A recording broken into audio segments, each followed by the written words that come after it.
I'd like to call this meeting of the Coventry Town Council to order at 6:01 PM. Manager Perillo, please take the roll. Councilman Brown? Yeah. Councilman Pasqua? Here. Councilwoman Capaldi? Here. Councilman LeBlanc? Here. Councilman Copley is absent. Vice President Reducci? Here. President Lebo? Here. Please rise for the Pledge of Allegiance.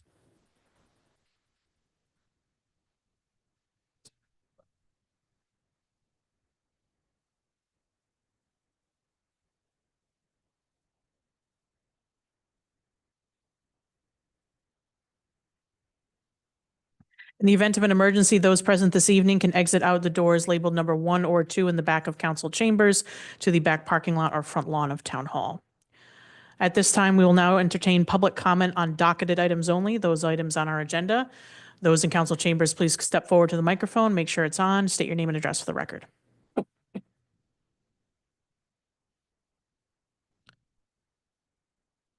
Any members of the public on Zoom? Public comment going once, twice, 3 times. Public comment is now closed. Moving to introduction of new matters before the council. We have a continuation of our budget hearings from yesterday. Manager Perillo. So first up tonight, we have the Tax Assessor Department. Carrie is here if she has any questions. The main change in this budget is we'd like to add a position in her department. Currently, there's her, an assistant who's been out long-term illness, and 1 clerk. And we'd like to really get another clerk in her department. Part of her job responsibilities are to go out and actually put eyes on properties. She's not been able to have the staffing to do that since I've been here. So we think with the upcoming assessment, it's real important that she gets out there, and this will give her the ability to have the office manned while also fulfilling the responsibility of going out and getting some eyes on some of these properties. And I'll turn it over to her and Bob if they want to add anything more.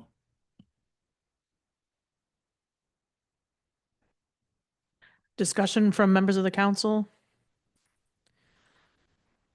Excuse me.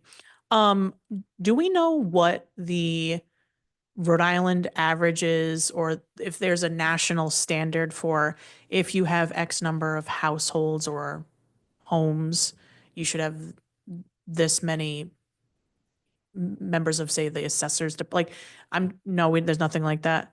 Or even in Rhode Island, like what we should have? No. Or IAA. Oh, okay. Just curious. Would be helpful. Yeah, exactly.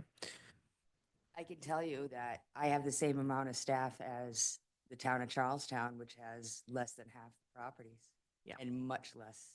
I guess that's what I'm looking for is, do we know what the staff is for the assessor's office in our sister community? I say sister by population, but like Cumberland, South Kingstown, North Providence, Johnston. They're not as built out as us. We have way more permits, I'll bet you, Okay, to have to deal with. gotcha. That would be great to know in the future. Maybe that's something we can add to our conversation with the finance committee. And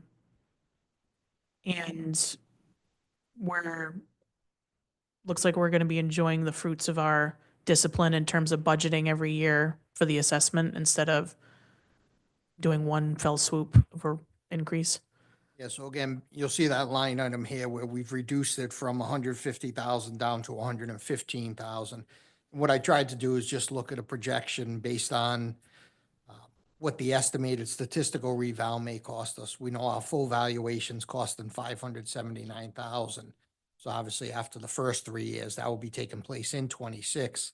At that point, we'll have to pay that bill. We'll actually, in our reval escrow fund, we'll be showing a deficit, but we'll recover that over the, subsequent 2 or 3 years, and then also be able to pay for the statistical reval. We're just looking at a 9-year period, which is, from full reval to the next full reval. I think if we do 115,000 this year, next year we push that up to 125,000 and then continue at that level going forward. We should have enough to cover the statistical revals and the full reval that would follow after that. Gotcha. Any other discussion for Assessor's Office? Anything to add with respect to, I see the Board of Review is here as well. I don't know if that seems pretty straightforward.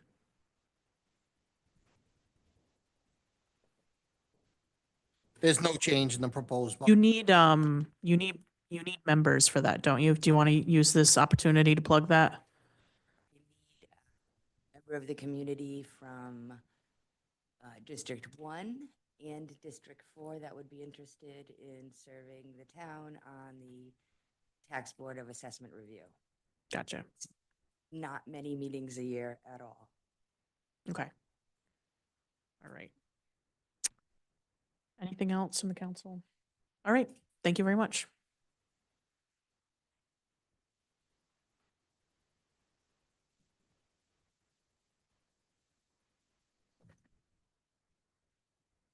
And finally, on the town side, we have DPW. Kevin is here, which incorporates roads and bridges, sanitation, disposal, building maintenance, vehicle maintenance, and snow removal. So you don't want to sit in there, Bob?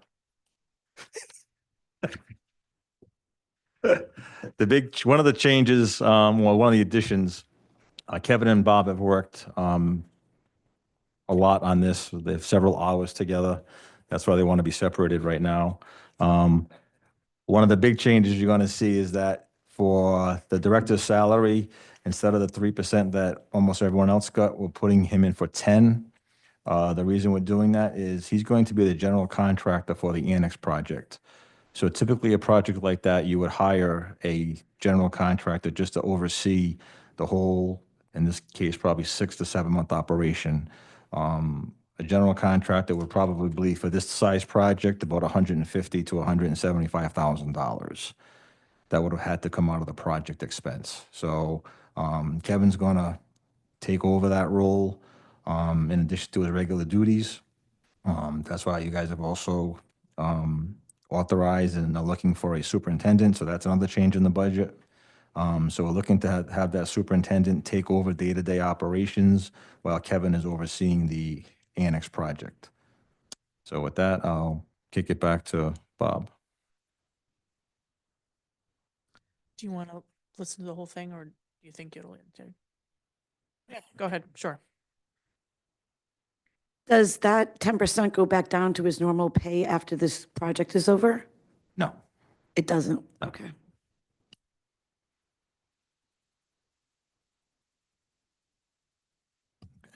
Just also within the budget, based on hearing the comments, obviously from the council over the past several months, there's also additional positions. We're including an additional operator in the roads and bridges budget, an additional driver into that budget. We're including an additional mechanic in his budget, and then as town manager just mentioned, the superintendent. So there's a total of 4 additional positions that are included in this budget.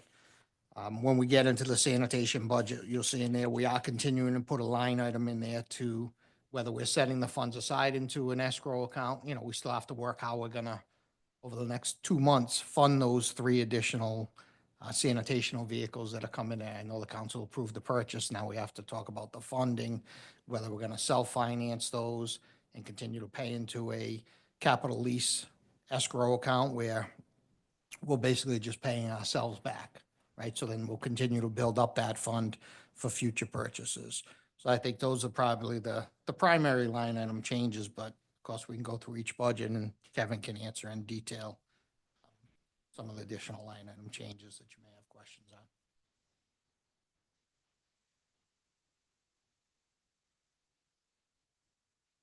on. Councilman Pasqua. A quick question on the sanitation trucks, the 3 of them. Maybe my memory is foggy. I thought we paid for that out of fund balance or what have you. Didn't we opt to not lease those and just buy them?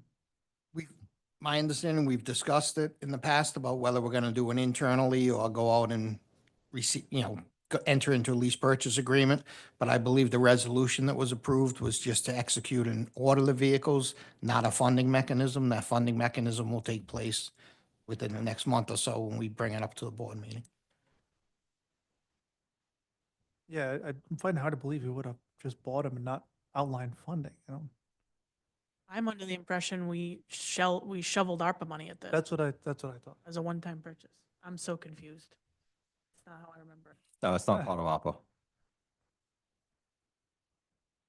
The 1.2 million for purchase of trucks? No, not ARPA. Yeah, I was under the impression we paid for these right out. Why would we had, pass a resolution that has no funding mechanism?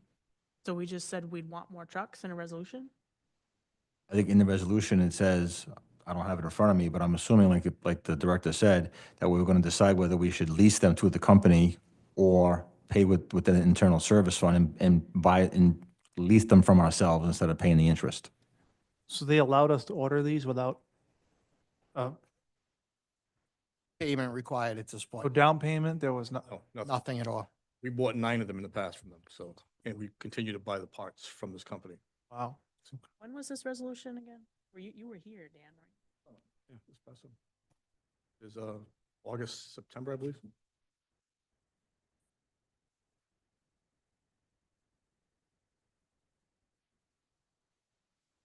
I think we passed in February of '24. Yeah, because there's no way we just did it last summer because we were told it was gonna take a long. to get here. 18 to 24 months. It definitely was not just last summer. We were originally scheduled to have the first delivery beginning in December and then in January. Obviously, parts production has pushed it back to where it is now. First truck in April, the next one in May, and then in July, third truck will be. And we'll find them, try to find them. Yeah, well, we talked about other parts of the budget. That'd be great. Yeah.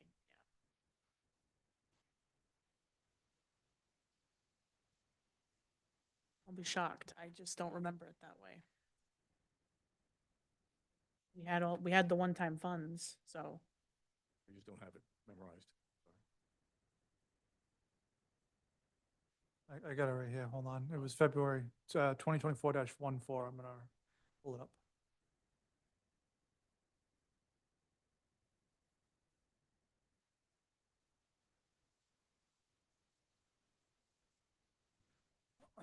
Resolution as it reads is whereas the Department of Public Works requests the town of Coventry to enter into a purchase order agreement with Sanitary Equipment Company, 25 Industrial Drive, West Haven, Connecticut, to lease purchase 3 sanitation trucks. Whereas the town of Coventry voted on February 15th, 2023 to retain sanitation services in-house and acknowledge that the town of Coventry needed to revisit the replacement sanitation trucks. Whereas the town of Coventry agrees to a lease purchase agreement utilizing Sourcewell Cooperative Purchasing Agreement, Library Environmental Group Contract Number 110223-LEG, whereas the town of Coventry developed specifications for a Freightliner M2 106 plus cab and chassis and 31 CY Library Expert Helping Hand Automated Sanitation Body. The purchase order will be to lease purchase 3 sanitation trucks as described above. But my memory serves me right. I thought there was a discussion after this about just paying for it because we had the capital. And we decided not to do a lease purchase. I swear we had that discussion and that's what we were thinking. Yeah, if I can through the chair. You're right, we did have that discussion saying which way we were going to go, because at the time we did talk about establishing a lease purchase escrow account. And we did that. The council did approve that. We presented a resolution. The council approved that fund. We just never took the next step and said, that's definitely how we're going to fund, this purchase. It's something that we need to bring forward and say, are we going to fund it this way? Or are we going to do a lease purchase obligation? And a lot of it really comes to looking at the interest rates, right? If we could turn around and if I'm able to still get 4.25 on it and we're able to get a lease purchase down at 4%, we're better off using the money. It's cheap money. At this point, I don't think we're going to get that rate. We're still looking. Rates, as you know, borrowing rates are higher, so probably 6-7% interest rate. So we still may go that avenue. I just don't think the final decision hasn't been made by this council. That's something we are going to bring forward before, obviously, the final purchase has to take place. I do remember last budget season, we talked about doing what should have been done when the bond was taken out, which was the deposit of, was it 150K a year that was supposed to be done, that wasn't done? Right, so in the sanitation budget, the council did approve where we're setting money aside. So we did set some money aside in the current budget. We do have that line item again to look to continue to set money aside. So, you know, what I would envision if we're going to self-finance it through our own escrow fund using our surplus, we would essentially present to the council, here's the total purchase price, roughly 1.2 million. We're going to finance that internally over 7 years. So we need a budget line item in here for whatever, 300,000 or 200,000 every year that we would then just pay ourselves back.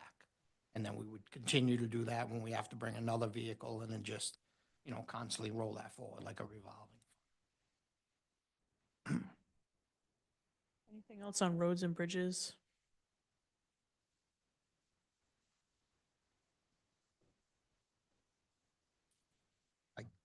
One question. Yes, Councilman LeBlanc. Kevin, repairs and maintenance operating equipment. Looks like actuals right now are $219, but we're budgeting $21,287. Just huge increase in that line. So it's just, is there a particular project you were looking to spend 20 grand on? Yeah, the difference for this year is that we pushed off replacing the loader bucket and the skid steer buckets, and that's one-time cost where that would be at. We don't normally spend that much. Currently, this line you're seeing here is an aged line. We actually have operating equipment as of this past Friday. Our expenses is up to, Okay. I was just curious because that jumped to like 4,157%. yeah, it's higher. It's $14,000 just to replace the bucket. Got it. That's fair. Appreciate it. Thank you. Director McGee, can you just illustrate for the public roughly what value taxpayers get out of the say 750,000 for road improvements, that line item? Yeah, well, as you're well aware, What's the juice from the squeeze, essentially? as you're well aware, over the last few years, we've done the roads program. By putting in $750,000, there's an anticipation that there is going to be matching funds available from the state, once again, of an additional $250,000, give or take. So we will actually have $1 million able to be put back into roads again. And the list of roads that I presented to you folks back a few weeks ago was based upon that assumption that we were using that. If the funding changes, less or more, then those list of streets will be reduced or increased. Mm. Now, we did see the budget decrease for sidewalks, so we will be doing less sidewalks next fiscal year. This fiscal year, you're not seeing much of the money being used because that's a spring project that we're setting up for right now. So unfortunately, our budgets is a cyclical in that we don't do everything in the fall. When we have our budget, some of the items are not scheduled to be done until springtime. So it may show that there's no money being spent, but the money gets spent from this time now until June. So that's why you might see those gaps of, just if you look at a percentage of when it was being used, you might see that, well, let's cut that because you haven't used it. Well, it's only because we haven't used it yet. It's not scheduled for that yet. Did you include a sidewalk list with the street list when you shared it with us? I'm working on the sidewalk list right now. That's what I'm working on in my office, Okay. based upon that. Councilman Brown? Director, I just have a question. Lincoln Avenue Bridge. Is that gonna, I mean, they've downgraded the weight to 4 ton. Is there a plan moving forward with that? On the state transportation plan, they're the ones that they take care of the bridges. They've downgraded it. We don't have any money in it for any of the bridges. The bridges that are being done this year are all being funded by the state. And that's on a list to prioritize that had to be submitted last week. And that all the bridges that we have in Coventry that need repair are on that list. And that was work with planning, engineering, and myself to submit that to the state. Even though it's a town bridge? There's a lot of town bridges, Cahoon bridges, but that's being done by the state. Nicholas Farm is being done by the And can we get some better signage out there, state. Okay? like orange signs that says that it's 4-ton? Right now, there's just white signs, and I think everybody ignores them. I've been down there, and there's Those are signs that the 4-ton state put up, vehicles but we going over that ignore. bridge. Yep. Thank you.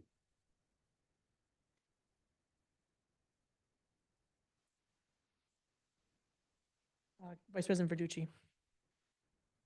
Director, can you give us a sense of where you're at, big picture wise with the roads? I know we have recently started to, have some annualized funding in there. Are you looking long-term as far as, 25% of the roads get touched in this time period? Or, do you have a long-term schedule developing? We've been developing a 5-year plan, and that's it's all based upon funding. We can make assumptions, but we don't know until the council, we were able to have ARPA funds for the last few years, which we were able to move forward with it and do quite a bit. We did in excess of $3 million worth of roads. So we're going to base our estimation in the 5-year on $1 million if we continue that 750, 250 split. If that happens, then we'll be able to continue with that list of roads based upon the PCI index that was done by Street Scan, and also type of road, whether it's a collector arterial road or it's a dead end road. So you have the prioritized list ready to go, and then as funding changes, you can shift. And we continue that changes also depending on what we plan on doing. And then all of a sudden utilities say, hey, wait a minute, we're going to put gas lines down or water lines. So that takes those roads, puts them in the back burner until that gets done.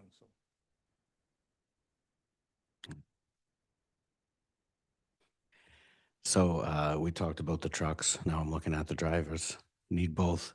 I see your driver's line going up. Are we trying, is that something we're pushing to hire? Is that something's doable these days, or are we having any trouble attracting and retaining? Retaining, yes. Attracting, we're actually just hired several drivers.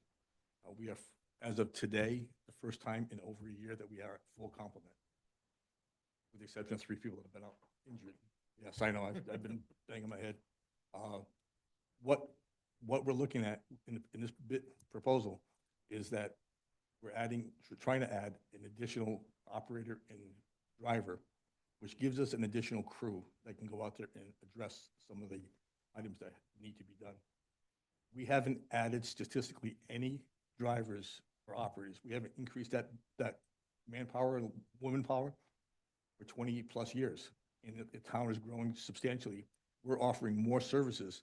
So we're taking people out of that group, and yet we're not replacing them. So that's what we're trying to do. And this year, by asking for another mechanic, we're going to dedicate a mechanic just to sanitation trucks.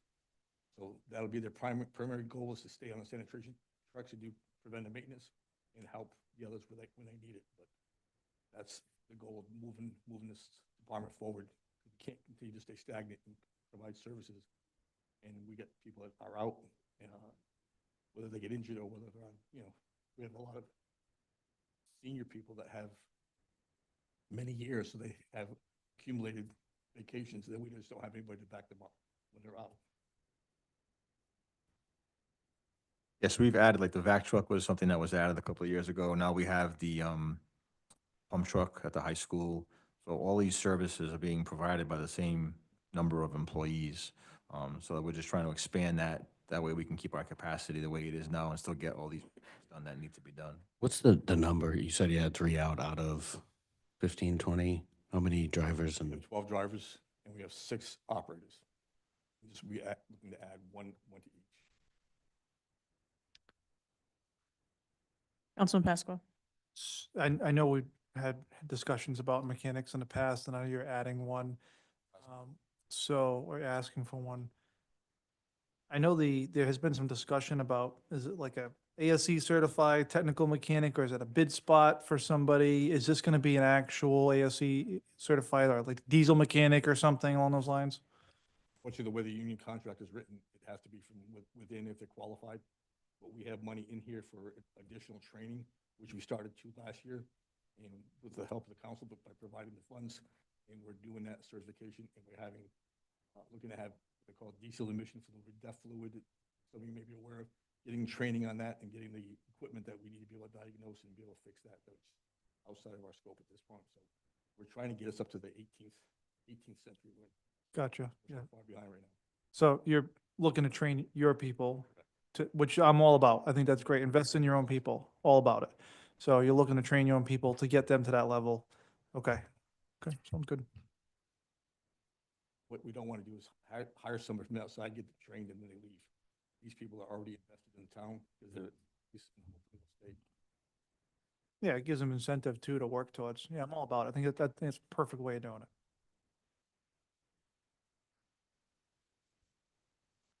Any other comments, questions? We kind of spilled into sanitation, but I don't know if we want to move to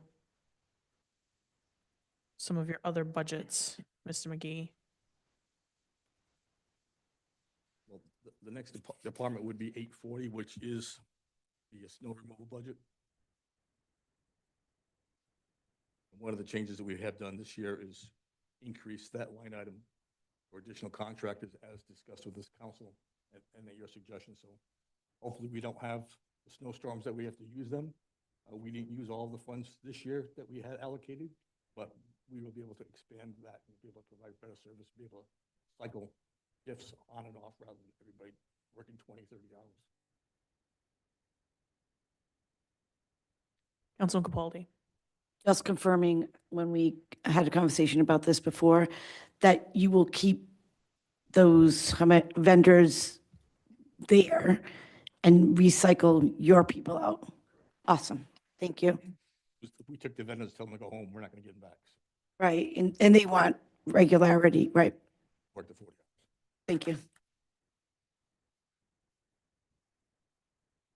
Anyone else on snow removal? Vice President Verducci. Since we're on the topic, how's the rest of the operation look? We've kind of had our eyes on, staffing and trucks and whatnot, salt storage, stuff like that. How is everything like that working as far as, what we have in backstock and equipment? Right now, the salt barn is full. As soon as we had the last larger storm, we ordered to restock it, and this will be enough for us to go into next year and not be able to be behind the 8 ball. So again, that's what we spent the most on. Not that we had a lot of big storms, we had a lot of icing storms that we had to provide salting and sanitation. So that's what we worked on, and that was while we're slightly over budget right now in the salt line, but only an investment until next year. Councilman Capaldi. So will we have all of the plow trucks up and running for next winter? We're working on that. We're already working on that, getting it ready just to take off the sanders and plows, buying desalination materials so they all get sprayed and they can be put away correctly this time. We're Awesome. a new foreman in the vehicle maintenance department, and he's on top of this. Great. Thank you. We're also purchasing a couple of plows and sanders now for next year in anticipation of next year through the impact fees, and there's a couple of things in capital as well for snow removal.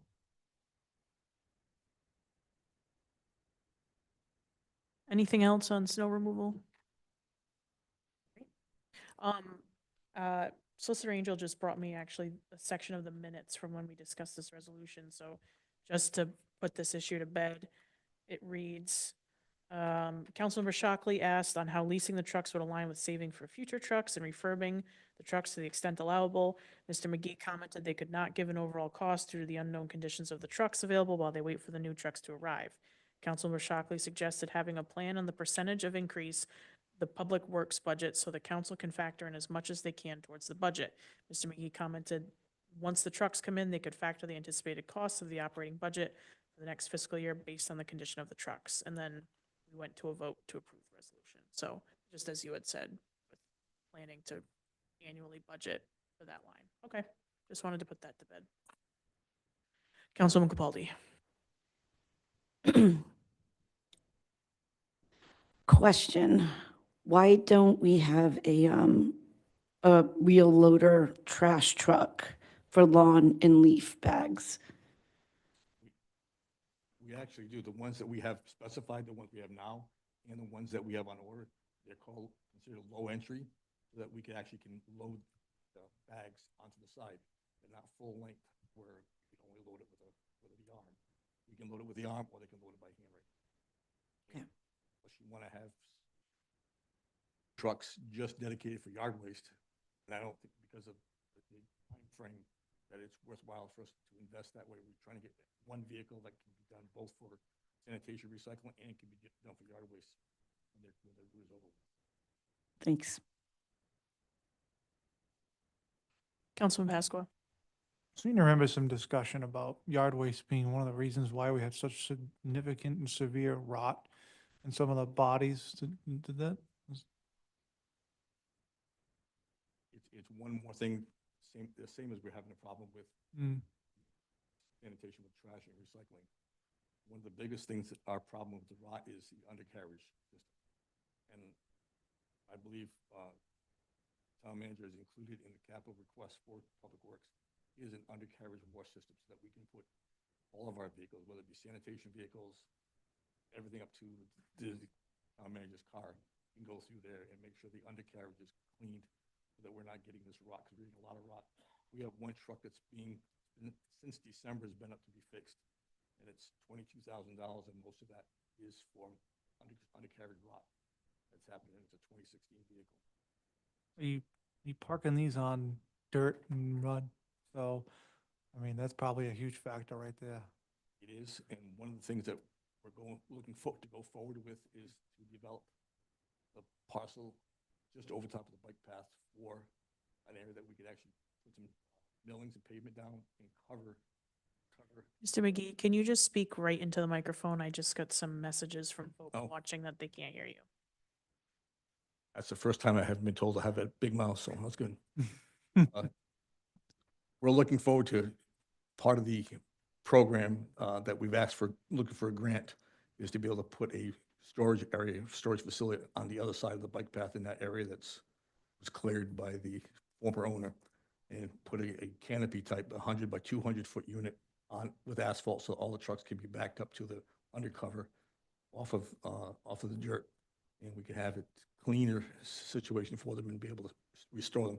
Today's trucks, the metal they're using today is not the trucks of yesteryear, where you had steel that was lasting 20, 30 years. They'll not even lasting 10 years now. So I agree with you, and we're trying to get the funds to do that, but until we can cover the vehicles and pay for the pavement we could possibly pave it, and we're doing sections at a time, just a matter of funding, so. I wonder even like in a short-term situation about maybe just dropping some crushed asphalt and steamrolling it, so you're, That's what we're doing, the millings, yeah. yeah, I mean, that's a huge change, because parking them on dirt and mud, It's been like that forever. We're trying to get that changed. yeah. piece by Do we need to factor that in maybe partially this year? Because I mean, we're spending all this money on this equipment. And we now have the millings on hand that we can actually do that with this year, so we're going to be doing that, especially the back line where most of the stuff sits. Yeah. Okay, so that's already in your Already budget, it's already in your It's crosshairs. an internal, we already have the millings here, and we'll do that internally with our own staff and equipment, so. Okay, and there's no extra support that you need from us. Okay. Solicitor Angel. Before we get all excited about millings, we're close to a wetland. So we're gonna have to consider that with what's respect to use the proximity to the wetlands. That's a 50-foot step back that we need to be outside the wetland perimeter. We'll be well up beyond that. Okay, I just don't want to run into a problem. I ran into a problem somewhere else with this, and the DPW director was in the hot seat. So I don't want to have to get you out of the hot seat with DE. Thank you. If it was a stream, then it would be a 200-foot setback, but this is a body of water, so it's a 50-foot setback. We just want to make sure, I'll be 100 feet back. even on the material, let's just get together. This is the same type of asphalt they put on top of the dam, Situate, so. Councilman Brown. More of a comment. I think I'd like to see if you build this pad, yeah, don't get near the wetlands, but I think parking the trucks right on top of each other is not a good idea. I think we should have a space in between them. We saw what happened in Warwick, and they had a fire and it took out the fleet. It happened here. We gotta kind of look at auto exposure and things like that, that we make space in between our vehicles, because one fire could take out 6 or 7 vehicles, so, It happened It's in our kind of food sanitation for trucks thought. 1 year, so, yeah. thank you. Thank you. Councilwoman Capaldi. Director, when you first started talking about this, when Councilman Pasqua brought it up about putting the pad down on milling, all that fun stuff, you said you were waiting to get funding, but now you just said that you already have the funding? Two different things. Okay, We have the materials and the equipment and manpower to do our existing yard where the trucks are stored. I was talking about getting funding from a grant to do work on the other side of the bike paths, larger areas, so that we could provide a canopy type of structure, 100 by 200 foot structure, to be able to cover the equipment and also have the asphalt paved area that's going to be sitting on. so that's the best case scenario. That's what you want. But doesn't it make sense to find that funding as soon as you can because it'll save the trucks in the long run? So right now, that's an application in that we have with Lisa for a municipal compost area, and we're going to incorporate with that was going to be the canopy. So the municipal compost grant, we're looking for 750,000. Right now, that's tied up in Congress with a continuing resolution. There's also a pot in capital for just for the overhang. I think it's 400,000 just for the canopy. So those two projects together would tie that whole area in. So there's two separate fundings besides the millings that we already have that we can do that part of the project. Thanks. Vice President Verducci. You made me think, what are we doing with yard waste now when we pick it up? Thing is being taken to the landfill. It does go. And now we're getting charged after we reach our cap, which is we're getting charged $25 a ton to dispose of it, That's the tipping on. plus tons a year. Gotcha. Like borrow and steal from other communities. Gotcha. Would we use this new area as an alternative? That is one of the goals, has been my goal for the last 8 years, is to have a municipal area that we can handle. Area here would be outside of any neighbors close by. We would have a berm, side the 50-foot buffer with 6-foot high planting on top of it, and we would be able to have it located. That's right next to our facility here, so for everybody. Yeah, we could sell our own fertilizer. All right. We actually get residents. Oh, that's good. Interesting. Speaking of that area over there, transfer station, one thing, it's been brought up a few times when we were having our issues. Is it a heavy lift to get the transfer station opened longer? Is it staff time, or are there other concerns, if we're not getting stuff picked up and people want to come later? We have, at Manager Perlo's agreement, we are going to open up the transfer station one night a month, on Wednesday night, the second Wednesday of the month, from 3 o'clock till 7 p.m. to try to give people an opportunity to get there. And we open up on Saturdays also after holidays. So it's just about labor costs, basically. Councilman Brown. Yes, we want, sorry. Go ahead. We just want to see what kind of attendance we get, what type of activity we get, and then we can always think about extending the hours, but it's kind of like a trial discussion and trial activity to see if we can get people to actually utilize it, and then we can always expand it later on. Sorry, Councilman. Director, are we opening the transfer station again so these trucks aren't driving to Johnston? We are. We've started that. Everything's been done, and we're saving tremendous amount of So time. that's already started. It's already started. Awesome. Thank you. And that's going to assist us in the yard waste here season. Those 4 trucks that would normally go up there for trash are going to be able to turn around here quicker and be able to go out for yard waste sooner. Perfect. Thank you.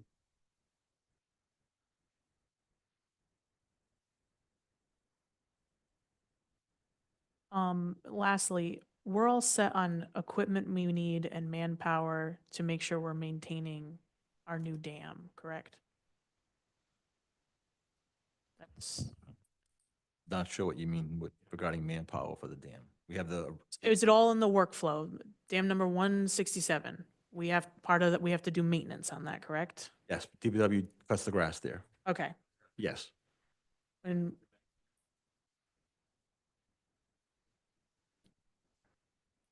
yeah, You just maintain the grass right now, and okay, just wanted to make sure.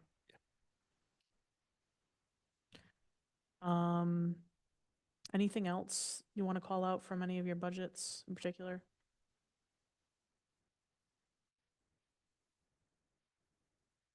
Anything in capital improvement, maybe while you're sitting here? Once again, the capital improvement budget, the important pieces of the lifts are the underground, underwater carriage water system, which is probably the most important thing that's going to save money all the way around. We have money in there also allocated for a new sander and plow that will go on to the new pickup that we've already purchased.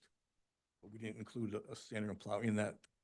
And then there was $30,000 for asset management to begin a program that I've been asking for about 4 years to bring us up into the 20th century as everybody else is in the 21st. So we're doing paper and pen and a whiteboard right now. And that's kind of like, we're getting beyond that as far as our size goes.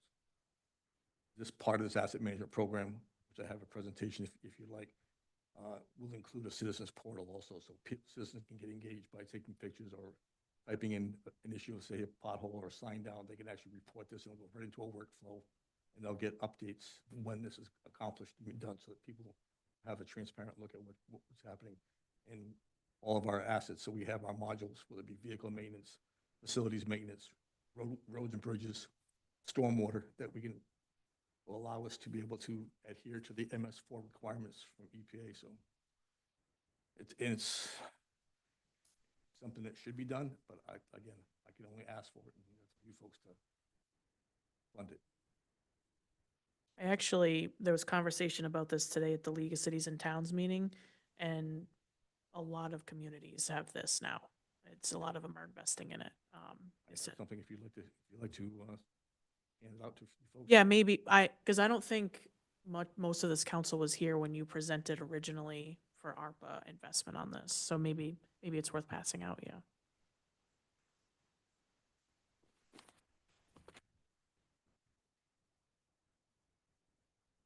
My homework this afternoon by Rolos.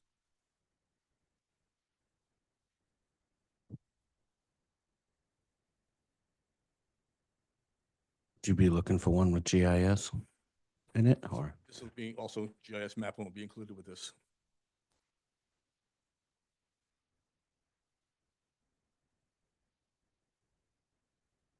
So this program will allow us to be able to track vehicle maintenance, facilities maintenance, roads, sidewalks and signs, stormwater controls, inventory control. And it will allow us to be able to give more concise accounting for the actual cost for materials, equipment, and labor for all of our items, and be able to give you a better idea and document when it comes time that we should be replacing something rather than continuing to put money in for repairs. You know, if it's costing us, $5,000 a year for parts to keep it on the road, or we can get a new one and have it leased for $3,500, it's a no-brainer. But we should at least be able to document this to you folks. And the engagement portal is just an important part that people on their phones, whether it be Android or iOS, will be able to report pothole signs down and be able to get the work orders, and people can see where they are each step of the process. And it just makes us a better steward of the taxpayer dollars.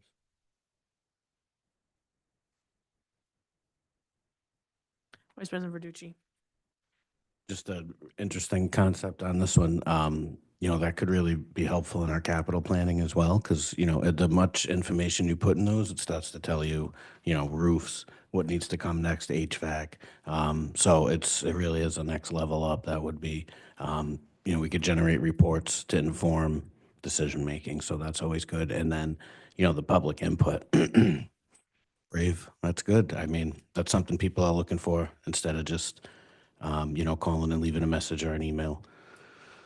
Just so you know, the number that I have actually put in here, over the last couple of years, including up until a couple of weeks ago, I've gotten prices.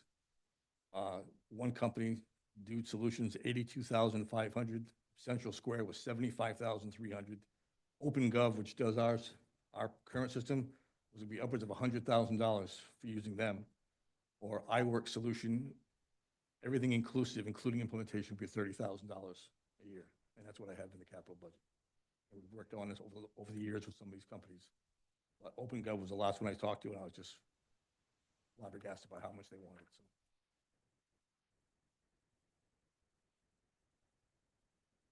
And I'm willing, any questions you have on the rest of the budget, whether it be facilities maintenance, sanitation, election, or vehicle maintenance. We want to try to answer what your question you might have. Councilman Pasqua. How can we get this going? Yeah, so can we add this to the list for finance committee and just make sure that obviously it's 30 grand for year one, it mentions here, but then it says what the investment is each year. So I think we should, we should make sure that we spec out that commitment. Because what's the commitment we have to make? I'm sure there's a contract. Yeah, it's 3-year contract. It's a 3-year, okay. And it'll stay the same after that. Is the system we have now currently expiring contract? There's nothing. System right. Whiteboard? Big board, Right. they'll pay us. That's what I was going for. Cody's been down there helping you with that. But and I've been talking about this, and like, that's why we had Open Gov actually. Yeah, reach is out that in to us. there? But when they saw what we were getting from the other companies, and I asked them for their price, they were, just for the annual price between $30,000 and $50,000, and implementation was going to be $40,000 to $50,000. We have $30,000 for product and implementation, which they're doing for nothing. That's one place they kind of get you on these sometimes, is it does take an expert to input that. It's only as good as what you put in it. So you need someone dedicated to literally bag and tag every asset you want to look at, take pictures, the whole bit. So if they're willing to do some of that, and fairly interesting, yeah. I think too, it might be worth knowing what would the package be to add in sign management, given we're trying to do an inventory of all traffic signs in town? It's in there. It is? Oh, sign layer displayed in OpenStream.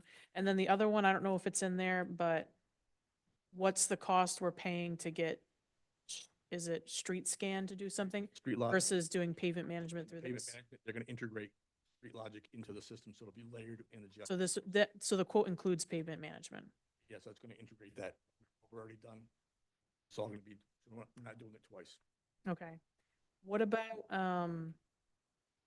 looking ahead to sewer management?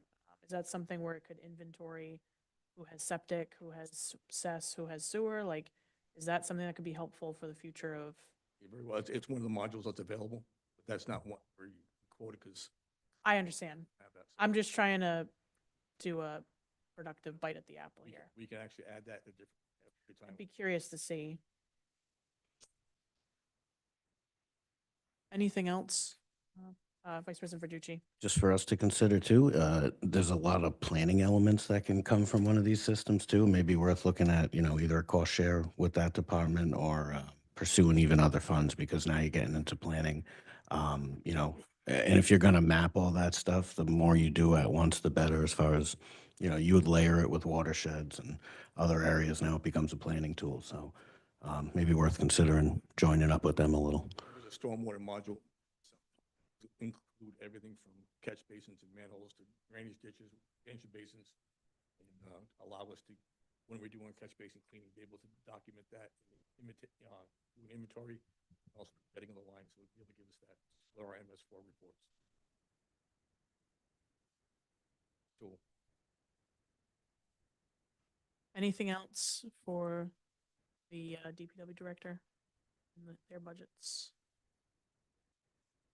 Thank you very much. All right, thank you.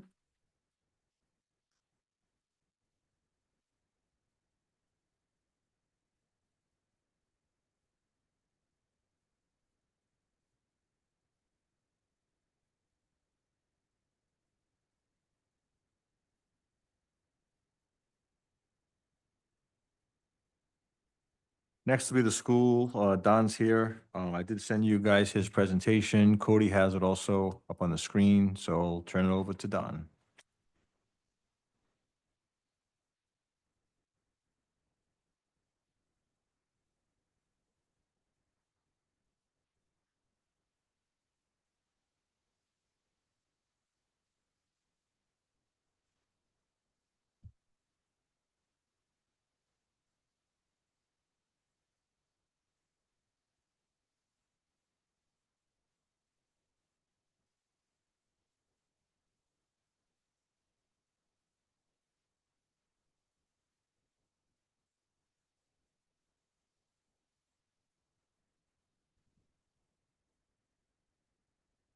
Good evening. Can everyone hear me okay? Welcome. Welcome. Thank you. Appreciate the opportunity to be here to speak before the council to present our budget. I have a short presentation, it's only about 7 or 8 slides. And a lot of the information I put into the presentation is about our budget this year in 2026, but it's also about our overall budget and the process and the things that we look at when we put our budget together. Having new members on the school committee and some new members on the town council, I've taken the opportunity this year to try to over-explain on some occasions some of the things that we have in our budget so that people understand how we get from, point A to point B. So on the cover of this presentation is the word budget is hyperlinked. So if at any point you want to click on that, it sends you over to our larger budget, which is about a 60 or 70 page document. It's rather large. We've done it this way for the last 3 years.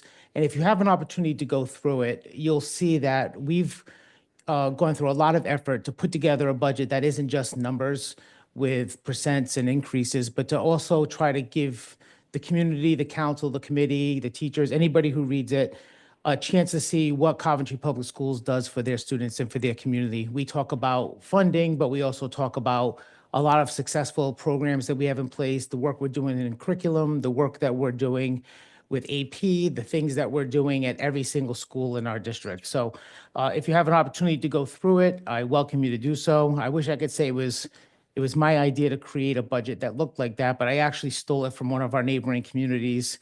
And I liked it so much, I tried to replicate it, and being competitive, I actually tried to make it a little bit better. Sometimes that makes it longer. So, and if there's any input, obviously I'll take that. So if you go to the next slide, Coventry by the numbers, all I'm doing here is giving you an opportunity just to see who we are as a district in terms of our size and what we do in educating our kids. So we have 7 schools.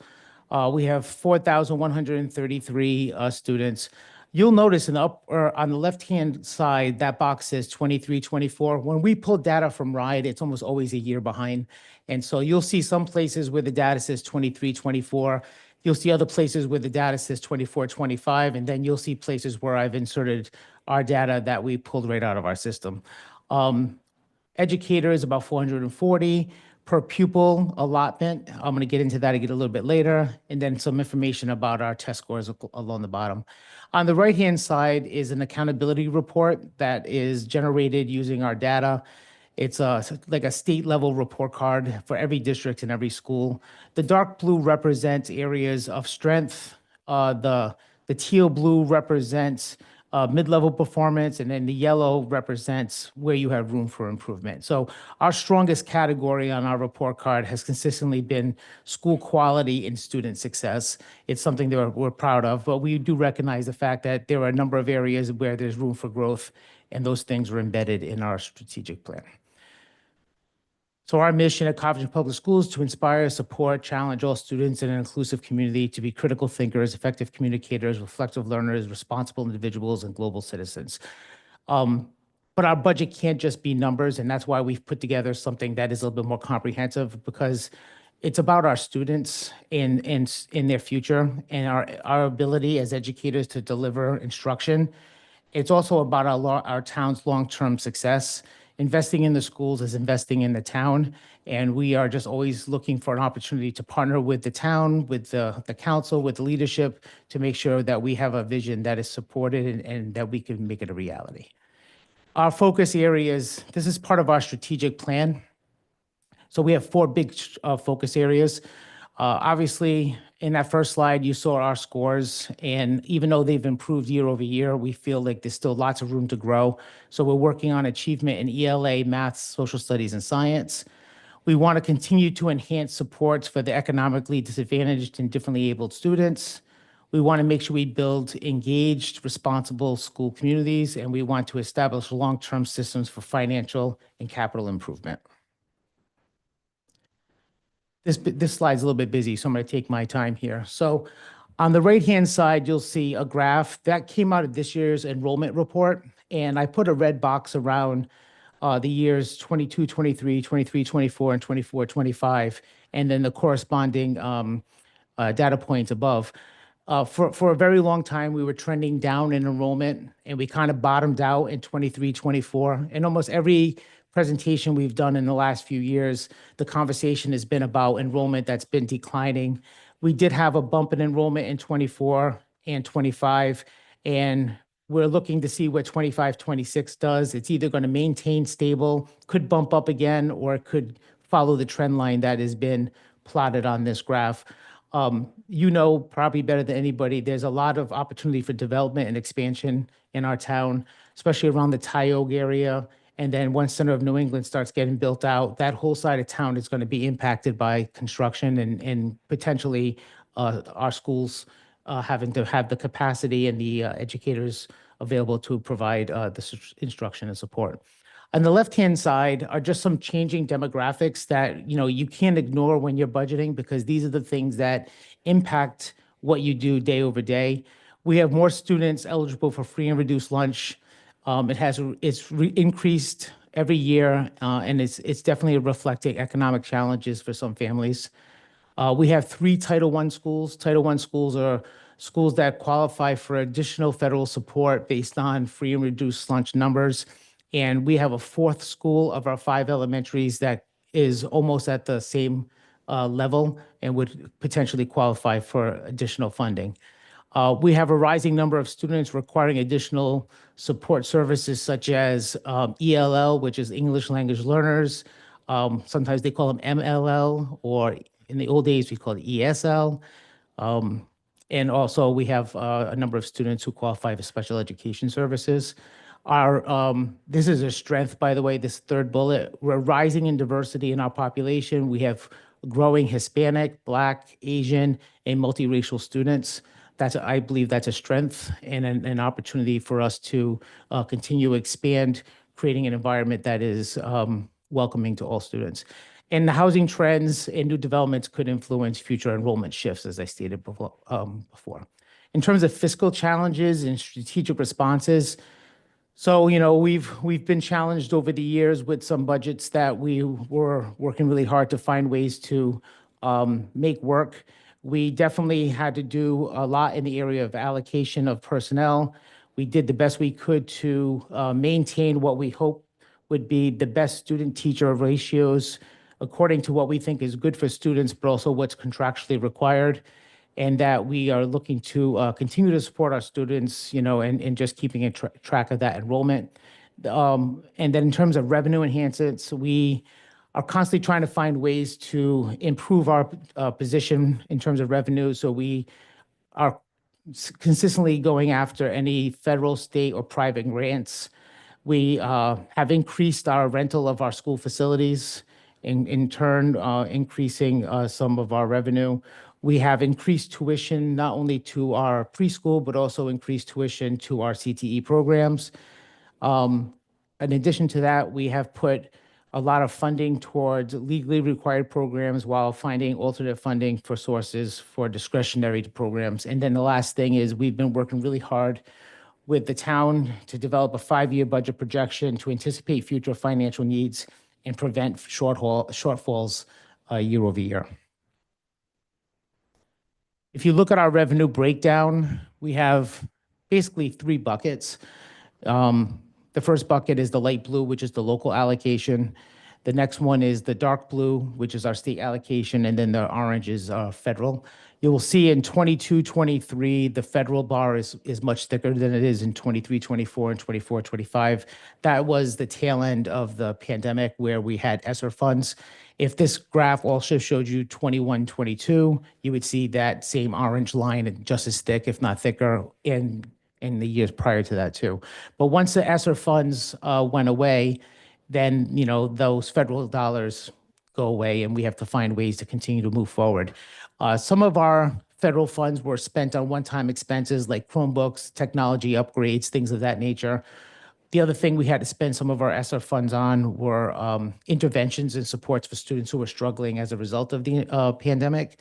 When we came out of 22, 23, you know, we were faced with decisions of whether or not to cut some of those interventionists because they were funded with one-time funding, or to try to find other ways to make the cuts to allow them to stay. We chose the second because we still have a number of students who are struggling. So we kept a lot of the interventionists in place. and made our cuts in other places. An example of that would have been prior to the pandemic at the elementary level, we had 3 math coaches, one at Washington Oak because it's our largest elementary school, and then one that's split between Western and Hopkins Hill, and then one that's split between Tioga and Black Rock. When we had the pandemic funding with Assessor, we made 5 math specialists, so every school had a full-time math interventionist because math was significantly impacted by the pandemic and at-home instruction. And coming out of the pandemic, we left those in place. In the right-hand corner, you'll just see, we have a substantial amount of funds in our federal grants for salaries. So you'll see for personnel alone, there's not even materials and supplies, and this doesn't hit the local or the state. This comes from the federal government, is $3,234,620.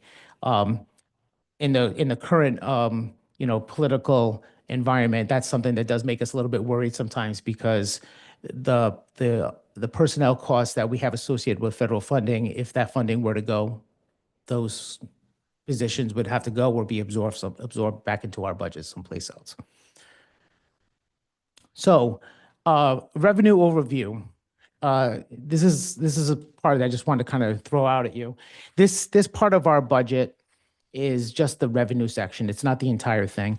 And if you look on the left-hand side, it says, local appropriation, state aid, tuition, Medicaid, cell tower, so on and so forth. If you look at the local and the state, you'll see the percent increase from 23 to 24 was about 1% from the town and about 4.68% by the state. If you look at this percent increase from 24 to 25, it was about 0.99% from the town and 5.93 from the state. And then you can look across to what we are looking for in 26 in terms of the projected change in dollars and then the state projected change in percent. If you look at the green box that goes across, those are the places where we've worked really hard to create our own revenue streams. So you'll see tuitions. I had mentioned earlier, tuitions have gone up. So you'll see the net change in tuitions between 23 and 24 was essentially zero. It was $965,000 in tuitions. In 25, our tuition difference jumped up significantly from the prior year. It was $1.1 million with about a 13.96% increase. And we're looking at $1.2 million for 26, which is a significant increase, about 11% over this year. In terms of Medicaid, in 2024, we budgeted for $700,000 in Medicaid reimbursements, which was about 3.7% over the prior year. In 25, we budgeted $800,000, which was about 14.29% over the prior year. We've worked really hard at our level to maximize those Medicaid reimbursements, and that $800,000 that we budgeted for revenue for 25 has already been realized by the end of February. So everything we make in Medicaid reimbursements from this point on, from March to the end of the year, is above and beyond what we budgeted for revenue. So that's a place where we've generated some of our own revenue to try to backfill some of the places where we know it gets very tight. And we're looking for $1.2 million next year in our budget for Medicaid. And you'll see that's a substantial increase over the prior year. So about 31%. So I guess the point of this is just to kind of show you the breakdown over the last few years in terms of local, state, and then places where we've generated some of our own revenue with some hard work and some sweat equity. So let's enjoy this moment. Okay, I can take You're it. asking for you're asking for the 2.42%, and the town's current budget we're working through gives the 2.4%. Yes, I'm gonna get there. Let's sit in that. for a second. I know. I celebrate that as well. I just wanted to let's have a moment. Yep. I'm just kind of bringing you through the revenue side of things, and now in terms of expenditures, we have expenses, right? We have funding for curriculum and technology enhancements. We have special education expenses, which do not include personnel. We have unfunded mandates like transportation for kids who don't go to school in Coventry, whether they're at a CTE program or a private program, or they're in a special education setting or foster or homeless. And we have career tech, I call it career tech school choice, where we have kids who go to other districts for career tech and we pay the tuition for those kids. You'll see that's a substantial amount of money. It's $2.6 million. We're bringing in tuition, but our rate of, and it's gone up every year, but we can't keep up with what's going out. And I don't think that reflects our program. I think it reflects kids going to other districts for reasons other than just academics, and I'll be the first to say sports is one of those things that kids sometimes will leave a district to go to another district. And sometimes Can I help alley-oop on that you for can absolutely do that. Okay, so the commissioner of RIDE actually was at the League of Cities and Towns today, and it was like almost a mob from all the municipal heads saying like, you need to address the substantially similar list. This is like the Wild West. And folks were talking about exactly what Don's talking about, where our districts are hemorrhaging money because people are allowed to go to whatever district they want essentially. And they're finding a lot do is they say, yeah, I want to go to a CTE program over here. I think one of the examples was a lot of them are coming from SK into Narragansett or all South County. And they go and they hang out in a CTE program for like a semester or not even a year because they want to go play on a sports team with their friend at a neighboring district. And then nobody tracks if they stayed in that CTE program or not. And so they've now used this policy and jumped to another district, and then the home district is now paying that tuition out. So that's what we were told this morning. And basically, the way the commissioner phrased it was kind of, well, I've seen there's been big differences between two programs, say it's criminal justice. There's some big gaps, and some districts just need to get better. Like, I couldn't believe that was the feedback to the room. So I think that we need to really collaborate, and I mean, 2.6 is a significant number. If we're talking about in terms of percentage of our budget and their budget. So there's chatter at the League of Cities and Towns about coming together and supporting policy change. I don't know if that involves working with the Superintendent Association, but I told Don today, I was texting with him from this meeting about how we need to put a historical look together of how much Coventry's hemorrhaged, because the commissioner quite literally lauded Coventry CT. I've been there many times in the last couple of months, and they have one of the best. And I said, that's all well and good, but why are you allowing students to leave then and go to other CTE programs if it's so great? So I think we should definitely, maybe once budget season passes, we should bring Don and others maybe from the school committee in to discuss how we can make this push to RIDE to change the policy around substantially similar and the reasons that you can leave the district, or at least track that if you're not true to the reason you said you were going to leave and you didn't stay, then you need to come back. So Yeah, and a number of things. So because we are so cautious on how we spend the town's money, if kids are in a CTE program, we won't pay the bill if they don't verify back to us that they still live in Coventry and that they're in the program they're in. We just won't pay the bill. And we said, if we don't get evidence, we're not paying it. And in the past, other communities have, looked the other way or not asked that question, maybe even Coventry, but we don't have a luxury to do that. We want verification. It also goes for kids that go to charter schools, because we have some state charter schools like the Green School. And for some kids, that's a good placement for them because their model's different than ours. But that's also a tuition. And we have had in the past a number of kids go to the Green School as well. So we're tracking all those things. I have a slide. I'm going to skip down a little bit. I have a slide I'm going to go down to, then come back up. But if you look at where it says career and tech enhancements, it says number 5, strategic initiatives and investments. The second paragraph, I'm not going to read it. That's a list of all the programs we have at Coventry High School. This is a phenomenal list of programs. There is nothing on this list that you would say, I don't know. I mean, there are kids who are in our biomed program now that go to URI. They have enough AP credits going to URI. They can finish in 3.5 years instead of the full 4 because they have AP credits that transfer in. That's money saved for that family. AP courses cost a whole lot less than tuition at URI. We have kids who are in advanced welding and ship fitting who And now we have this precision machining program who are going to get jobs at Electric Boat Electric making Boat loves Coventry High ton School. of money. All the time. Electric Boat helped pay for the precision machining classroom. Them and Sonetia basically supplied all the equipment. All we had to do is use our people to hook everything up. And if you walk into that room at some point, I'll be happy to take anybody there. It looks like a spaceship. There's such great machines in there that are state of the art. But so if you look at this list, it's phenomenal. And if I remember correctly, on the substantial similar list that you had mentioned a little bit earlier, the only thing that we have that RIDE considers substantially similar is our culinary program and Cranston West. And that's it. Yeah, it's like 2 down, and then I'll jump back up. Cody, I apologize. So our culinary program West, that's the only 2 out of all these programs that are substantially similar. Absolutely not the case. No way. These programs are using the same Project Lead the Way curriculum. We're doing almost the exact same stuff. They're taking the same industry standard tests. They're getting the same jobs after school.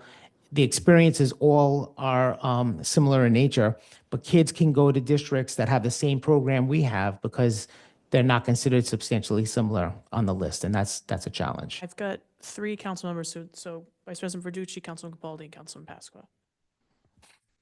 Specifically on the topic of the sending and going, I know you went over this before, but can you just explain again who pays the what per pupil cost? Is it the sender or the? The sender pays the cost. The terminology we say often is the money follows the student. So if the student goes someplace, the money follows that student.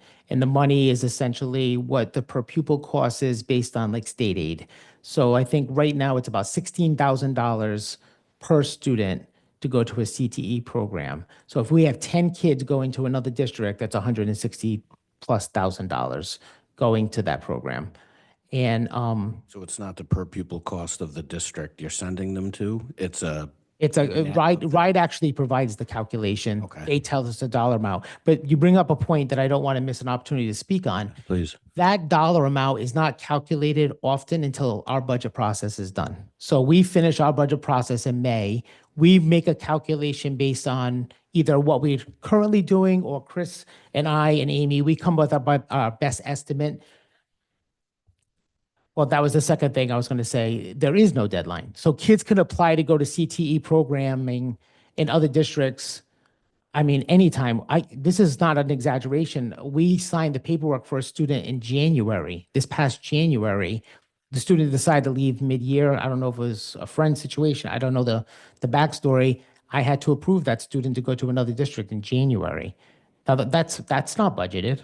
Not even close to budgeted. So, sometimes when we look at our budgets, we're like, the school department mismanages, the school department doesn't have control, but there's so many things that are beyond our control that we try to find ways to cover, but are impossible to cover because there's no deadline. So we say, based on and what we do is we look at prior years and we try to come up with an average, right? If over the last 5 years, X number of kids have gone to another district and we can determine what that number is, or if there's a trend that goes with that, we'll just apply that number to the next year, right? We'll drop all the 12th graders down, we'll move everybody up, and we'll say X number of 9th graders could potentially go.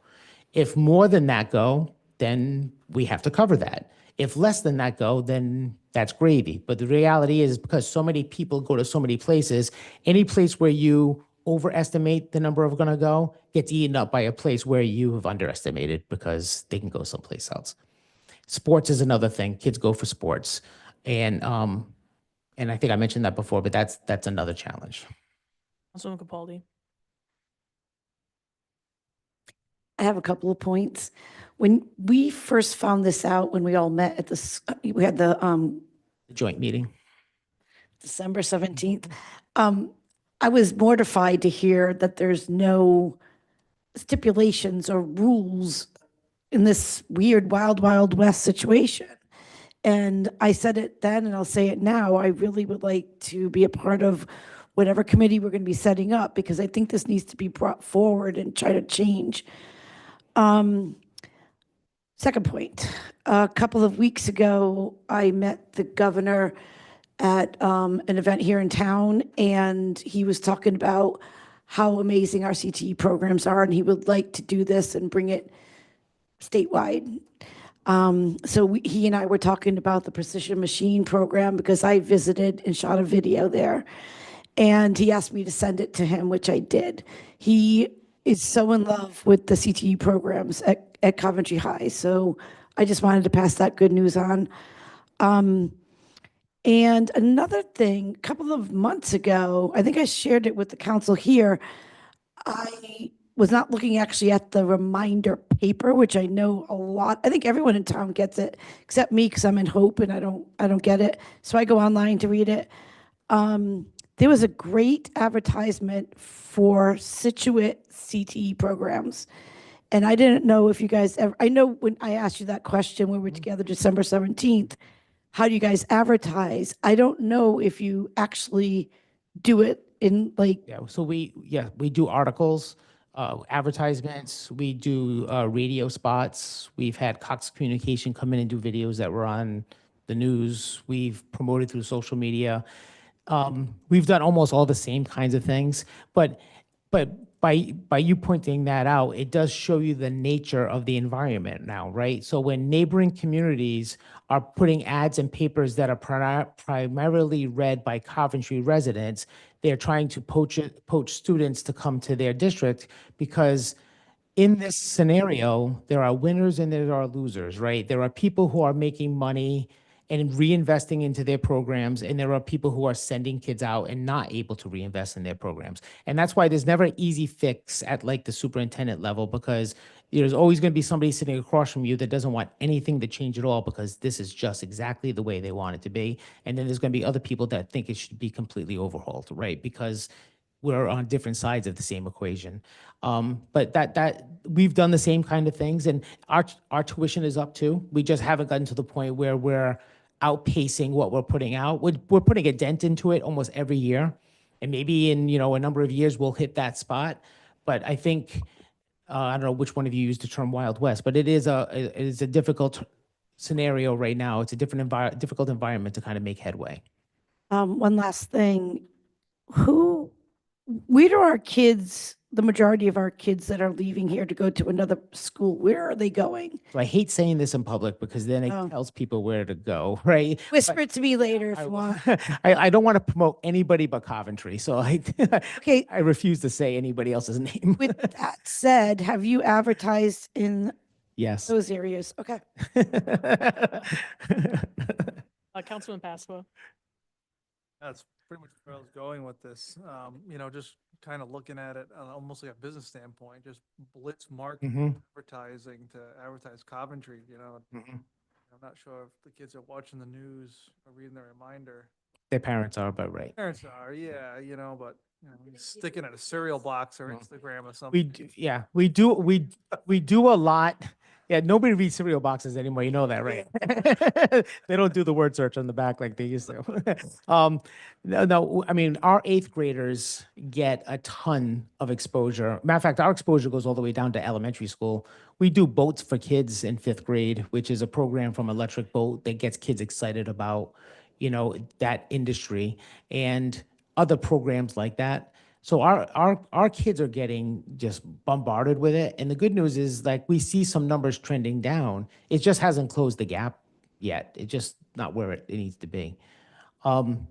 So the other thing on this slide I just wanted to point out is we've also invested a lot of time in AP courses, because when you sell a CTE program, you're selling a high school, right? You're not just selling, hey, we have cosmetology. You're selling a high school, and a comprehensive high school has to have a good auditorium, which we've just upgraded. It has to have good space, whether it's classroom or gymnasiums. It has to have AP courses. It has to have clubs and activities and sports that kids are interested in. So it's not like a one and done thing where you can say, we have this great program, come. It has to be, we have this great program, but we also have this great high school. And I'm glad when you say things like the governor came and thought it was, and that he spent a good part of his day with us. I was there with them touring.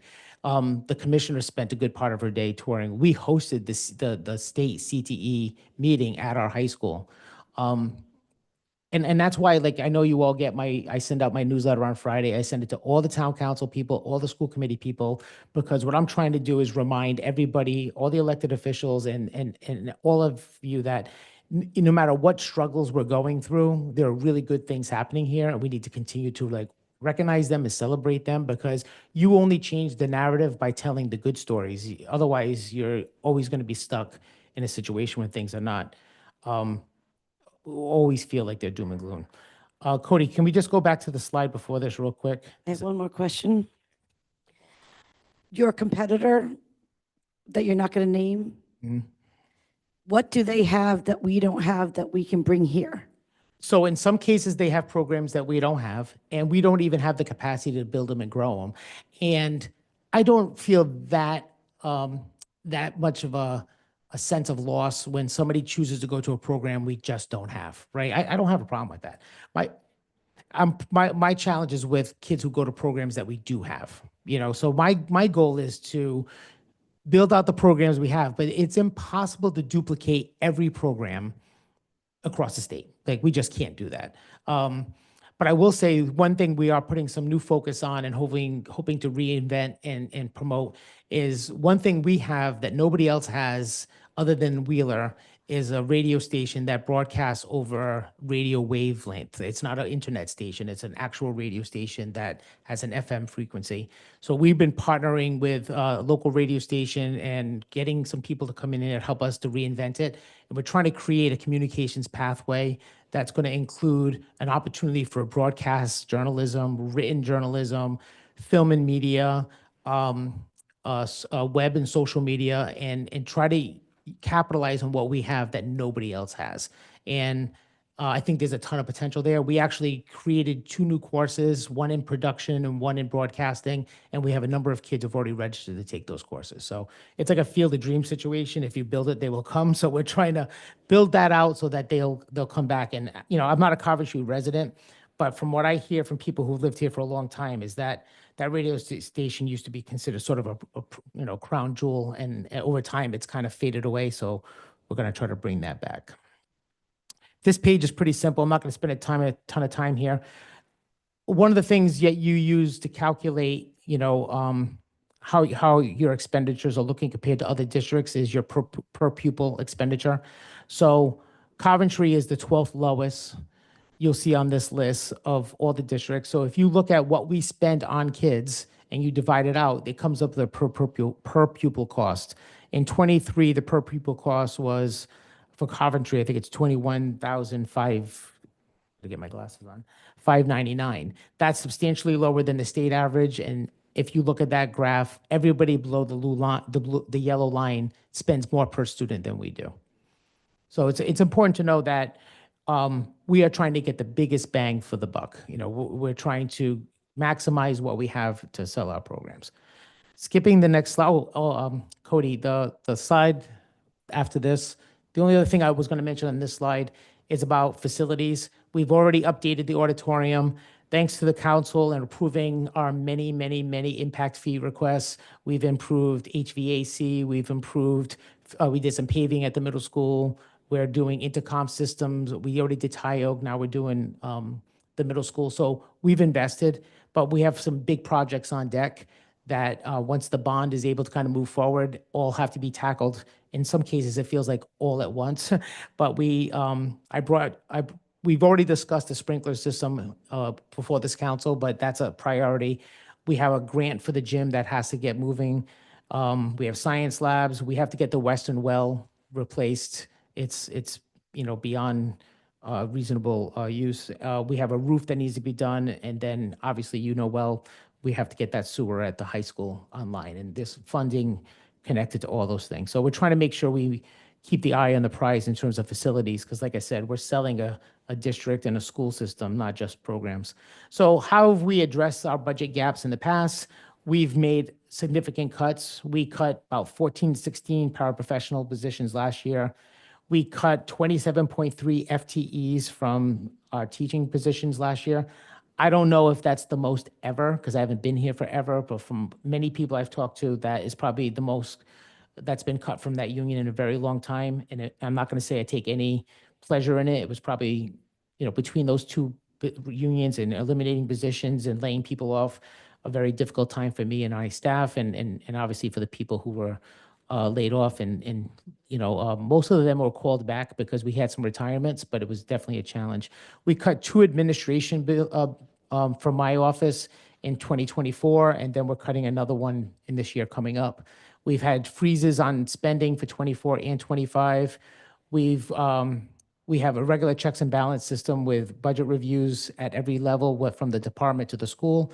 We've worked with the town to try to maximize our software, and so that we can keep better track of personnel in particular. We're going to bring on this one part of Keystone called position control, which is going to allow us to really keep a good handle on our personnel. And then just long-term planning with the town leadership has been, crucial. This next page is very small, but is essentially our budget summary that the school committee approved on the 27th. And to the President Lima's point, the projected increase of 1,235,622, which is the 2.42% increase, is exactly what the town said they were going to give us. So in probably the first time in a very long time, what we're asking for and what was projected in the revenue match up, right? So I'm not coming in higher than you guys are coming in, and then us going back and forth to try to figure out how we landed in the same place. And a lot of that has to do with the work we've done with the Auditor General and Municipal Finance for the last few years. They put us on a path that I think got us to this place. And that's my last slide. In terms of planning with vision, so we've definitely strengthened our budget process, right? We're looking to build trust and collaboration between the school and the town, because I think it's important to ensure mutual support for fiscal priorities. Where with this budget process, we ensured predictable, sustainable funding. We can anticipate what the funding is going to be, and we can reduce the risk of unexpected shortfalls because we know what the funding is going to be and we can build around it. We can prevent crisis-driven cuts and funding gaps. Like last year, I had to cut a significant number of positions. It avoids all of that, and it eliminates the potential of cutting programs that disrupt student learning. And then the last thing is, in terms of debt reduction and fiscal responsibility, structured debt repayment strategies that align with the town's fiscal capacity prevents further accumulation of debts, which is, a deficit, which is something that I think we all believe is a priority. So I'll take any other questions.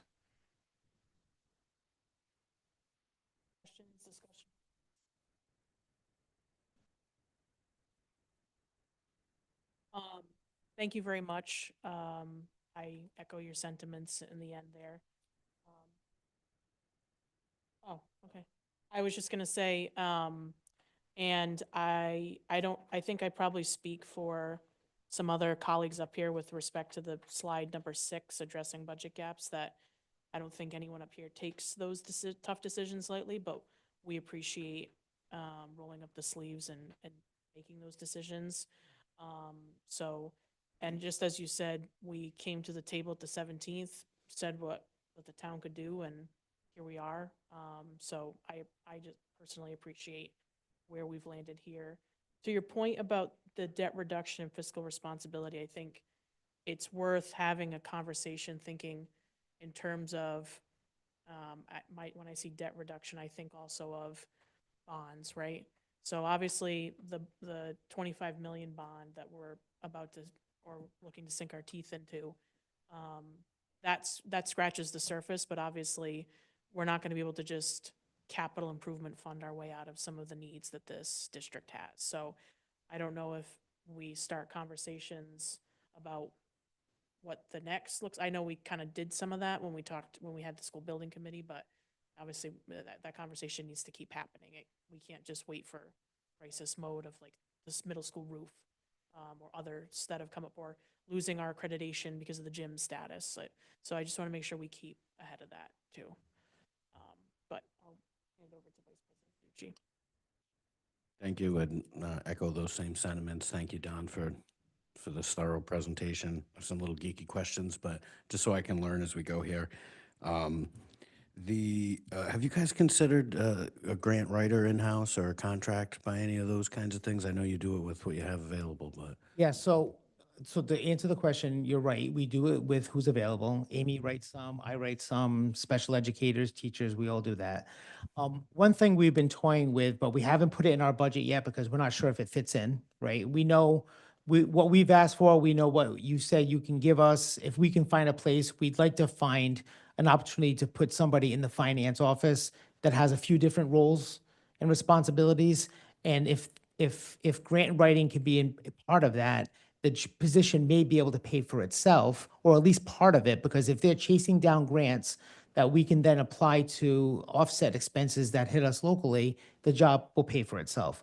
The other thing is we have a number of federal and state grants that require timely reporting, and the reporting is connected to your reimbursement because those state and federal grants, we pay out and then the money gets reimbursed. And so if we had someone to help with that, it would also help us get our reimbursements back in a very timely fashion, which helps us with cash flow. So I would like to do that. It's just I can't say that just yet because we have to see if there's room in our budget to make that work. You know, our first priority was to get to where the 2.42, right? Can we get to that dollar amount in percentage? And if we're all in agreement that that's where we're going to land, then, you know, our side of the table can go back and say, okay, where can we make some adjustments to try to fold in this new position that can be responsible for grant writing and a few other things. And then going back to your revenue slide, just because I saw it on there, what happened with the cell tower? Were we renting that out to somebody and it So- went away, or? So this is like an historic back and forth. So there's two cell towers on school department property. And historically, there was an agreement where part of the revenue from the cell towers was going to the school department in a separate line. And that was always kind of problematic in terms of tracking. So we got together, Chris and I, with Bob and Dan, and we just said, let's just embed that into allocation and get it sort of off the books. So those lines are, you know, in another 2 years, when that budget summary continues to move over, that's just going to fall off the page. And can you give me a general sense on the purchase services? I saw we had about 12 million in that. What just the big, you know, top items are on it? So the biggest things are, we have a number of students who have special education needs or medical needs or therapy needs that I don't have the staff to provide. It would cost us too much money to have all those people on staff. So we use a number of different consultants, and most of the purchase services are connected to consultants that provide those services. We have visually impaired students. We have students that are deaf or hard of hearing. We have students that require a lot of different kind of therapies and support. So that's one place. And so it's almost anything that we are paying out for that we don't necessarily provide the service ourselves. Psychiatrists or we have psychologists, but you know, sometimes a student has a need where they need a neuropsych eval or they need neuropsych support. I don't have a neuropsych on staff, so we have to then use purchase services to provide the supports that they need. That's where it gets a little bit interesting. You know, with the way the law is, kids are entitled to certain things, you know, and you can't say, well, you don't get that because we can't afford it. You know, they get it. We just have to figure out how we're going to pay for it. And is that buses and food or? So, you know, we pay a management fee, right, for our bus vendor and for our food vendor. You know, we're considered the owner in terms of we pay for the salaries, we pay for the food, but the management fee is for them. Chris, does that sit in purchase services?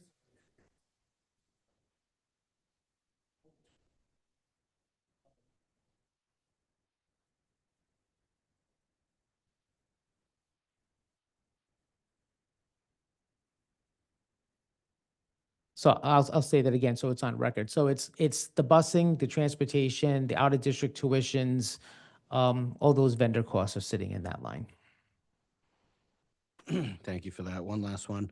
So how have you seen, I know you highlighted the difficulty and, you know, we agree with that here as far as the layoffs and other things go. Have you seen, you know, with that last year, have you seen any correlation to achievements or things you've noticed or gaps or, you know? So, you know, I think we'll be able to analyze that better when the year ends, right? Because we're in that year right now.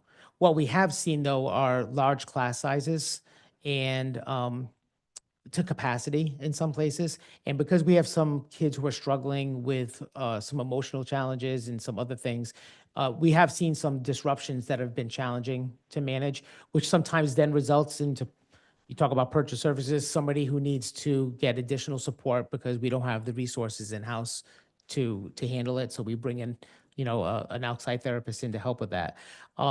In terms of our academic performance, I think we're tracking it through our own screening tools. I don't know if I've seen a significant dip, but our state testing comes up next month, and that's sort of like the benchmark everybody uses in terms of accountability for the district. Councilman Pasqua. Just want to kind of turn the thinking for a moment towards the Medicaid line item. When I hear Medicaid, I think about on the fire and EMS side, we talk about rescue recovery money and how that's sort of a target, federal government can, or state in this situation could swipe a pen and change. I know on Medicare anyway, it's sort of like on a 3-year oscillating pattern where reimbursements change low, high, back and forth. So I know we're usually pretty cautious about budgeting that kind of reimbursement in our budget in case something changes mid-fiscal year. Is this, and I can begin to pretend to understand how school districts budget with Medicaid, but are you budgeting for really like 100% reimbursement? Is there any type of buffer zone in there or anything? So because of the nature of our economic situation, our financial situation, we're trying to maximize everything, right? We don't have the luxury to say, well, let's under budget this and just hope it works out. Like, we are chasing everything down. And so the way Medicaid works for us is there's a number of different services, mostly medical related, disability related services that we can get reimbursed for. And it's a logging system. The people providing the services have to log the services into a system, and that system then generates a report that goes to Medicaid. Then we get the reimbursement after the fact. When we were looking at our revenue streams in '24, and we were looking at Medicaid in particular, we just saw that it was falling off year over year. The number of the reimbursement number was low. So in doing our homework, we checked other districts that are similar size and demographic, and saw all those neighboring districts had higher Medicaid budget than we did. And so the $800,000 was a reasonable budget as far as we were concerned, because that put us in line with the neighboring communities that are similar size and demographic. If they can do it, why can't we? And so, and Amy, who's sitting here as assistant superintendent, she and our special ed department worked really hard to get people trained to get the reimbursement. On top of that, in meeting with the Auditor General and Municipal Finance Office, there was a change to, at least at some local level, at the state level, in terms of what was reimbursable. And so we saw this bump, not just because we're doing a better job of tracking, logging, and requesting reimbursement, but more service types are now reimbursable than they were before. So we're trying to just maximize those opportunities. This year, I think it's going to be to our benefit because we're going to be over budget in that revenue line, which is going to help us offset another expense. I think I've mentioned this before, if one student goes to an out-of-district placement, that one tuition could cost us $80,000. And then you have to transport the student, which is another $40,000. So if one student goes someplace else and that's not budgeted, I have to find a place to offset that. And so that would help us in that situation. So I'm just passing to Councilman Pasqua the work group results so far for that statewide transportation and how they're looking to break out the Providence County-ish and East Bay area into two. There's a number of zones, and I would say zone 3, it's either 2 or 3. This is not our problem, thank goodness, but zone 3 goes from Bristol all the way to Smithfield, and north to Davies, and south to Cranston. And so a student, you talk about CTE program and transportation, a student in Bristol Warren could say, I want to take this CTE program in Cranston, and not only does Cranston have to pay does Bristol Warren have to pay the tuition for the student to go, but they have to transport that student. So part of that transportation commission, one of the things they're looking at is to cut down those zones and to make them a little bit tighter. So we go as far north, I think, as Pontigantic, like Foster Gloucester, and then we go to East Greenwich. We go to Warwick and West Warwick, but we don't go to Cranston, we do go to Situate, but we don't go to Cranston. And Cranston is literally on our border. We don't go to EWG, and that's on our border. So if a student goes to EWG, we have no requirement to transport them, and vice versa. And they're on then the next town over. Yeah, the slides I just passed, Councilman Pasqua, show that the way it's set up now, I think it's none of the buses are more than 50% full of students, and they're $100,000 a bus. Yeah, Guys, one. this was, looks to me like easy way out, call it a county system. It's almost how it's set up, really. Yeah, they're crisscrossing the state right now with buses.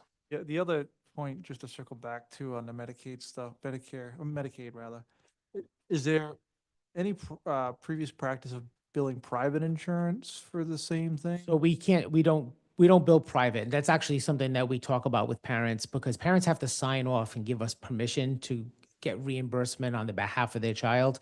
But we're very clear with them that it has nothing to do with their own private insurance, because we don't want anybody to ever not sign the consent because they think it's going to impact their own insurance. So we don't chase any of that. It's all federal or state dollars that run through that system.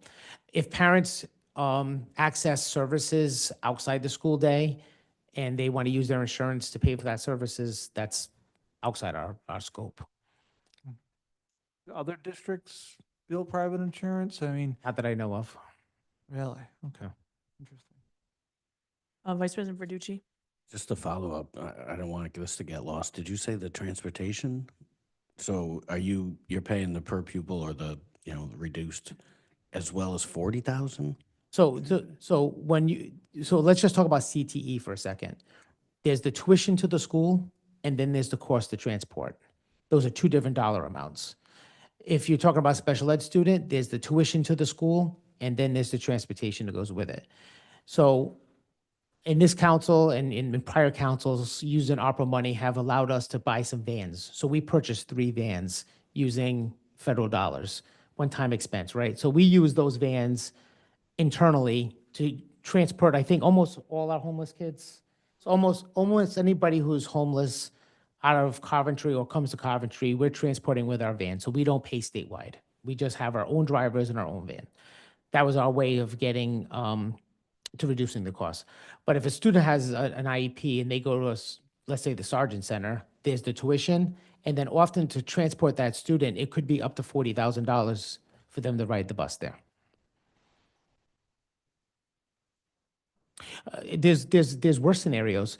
Kids who are in DCYF placements, if they end up in a residential treatment center, the bill's about $180,000. I gotta ask, I don't understand. So $40,000 to transport them via bus a year at 52 weeks in a year? I mean, we're talking, what, $800 like? It's like $400 or $500 a day, right? Mm-hmm. What kind of bus is this? Is A it- yellow bus. That's amazing. That doesn't, Yeah. Can you RFP something like this? So we have our own buses that we use. We actually use our vendor to do some transportation for us too. So we have kids that go to a neighboring district, and because that district is not that far away from us, our vendor we use the bus, but our cost for our vendor is way less. Like it's $400,000. Was it $80,000 for a big bus? $80,000 for a big bus. So we're transporting some students to a neighboring town for CTE using Ocean State as our vendor. But we can't do that when the kids are going far away or if they have special education needs, because a lot of those buses have a number of adults on them because the kids, they're not always compliant, right? They need, or they have medical needs, or they're in wheelchairs, and that requires, people to use the lift to get them on the bus and to monitor them. So most of those far-reaching, heavy-duty transports are done by statewide. The other thing that plays into this on just kind of like a healthy competition level when it comes to these contracts with the bus companies, state law right now does not allow us to accept drivers or companies from Mass or Connecticut. And Rhode Island's got what, 2 bus companies? Or I think there's three, all right? I think it's First Student, Ocean State, DACO. I think those are the three big Yeah. ones that I know So of. that was the other thing that's being explored is coming over borders where it makes sense. But right now, state law doesn't allow you to go with anybody outside, so that kind of monopolizes it. If you are driving to work in the morning through back roads in your community, through other communities, you will often see many, many minivans back and forth, and just read the side of them. They say West Warwick, Warwick, Coventry, East Greenwich, statewide. A lot of people purchase minivans because they're fuel efficient. They only transport 3, 4, 5 kids at a time, but you'll see them. I mean, I drive from Cranston to Coventry every day, and I must pass 4 minivans transporting kids from here to there.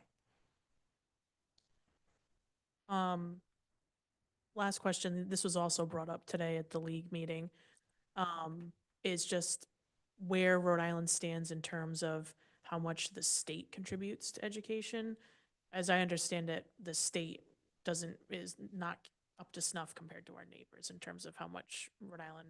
I went to a conference recently, and in many other states, what Rhode Island has for a local and state share is flopped the other way. Yes. And also, a lot of our neighboring states, all lottery revenue goes to education. And I think that was supposed to happen here and it got changed. I don't know when, but. Yeah, I don't know either, but that is the case in many places. Anything else for the superintendent? All right, thank you. Thanks.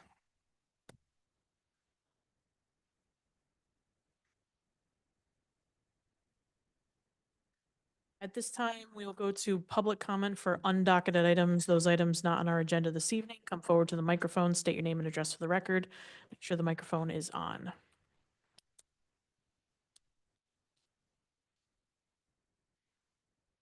Members of the public on Zoom, please raise your hand to be let in. Public comment on undocketed items.